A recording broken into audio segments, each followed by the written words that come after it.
BJP रे प्रभात विश्वालंकर मिश्रण पर बीजेडी रे भूकंप हाथ में आहुरी भी लंबा तालिका अच्छी आग को आहुरी नेता बीजेपी रे सामिल हेबे। मिश्रण पर्व बेले प्रभात विश्वाल को स्वागत करने सहित निज अभिभाषण रे कथा कहते मुख्यमंत्री मोहन चरण माझी कहते प्रभात विश्वालंकर बीजेपी गस्त को रोकवा गत 6 दिन है बीजेडी नेता कटक रे डेरा पकड़ कई जमी दल छाड़ी न जीवे से सबु प्रकार चेष्टा करा किंतु बीजेडी जेते बंध बांधिले भी काठजोड़ी पानी आज बीजेपी कार्यालय में मिसिछि।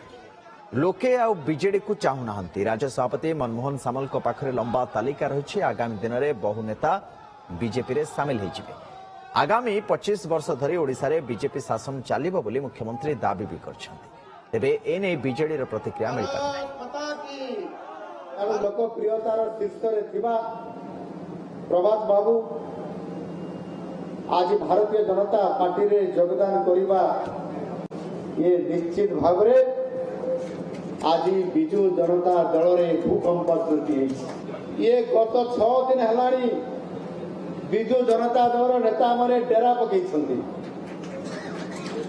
सेठी योजना करछथि केही जमति न जिवे जेते बंध बांधिले मध्य ये बंध अटकीबार नहीं से बंध अटकी मध्य नहीं काठजोड़ी देकरी ये बंध आसिक भारतीय जनता पार्टी राज्य प्रदेश कार्यालय प्रभावित होकर आज पहुंची जाती भाई प्रभात विश्वाल लोक मैंने आउ विजु जनता दल को चाहूना मोर बंधु प्रभात विश्वाल आज कथा दे कथा रखिले आउ कथा दे कथा रखि सरकार पाखक आसिले।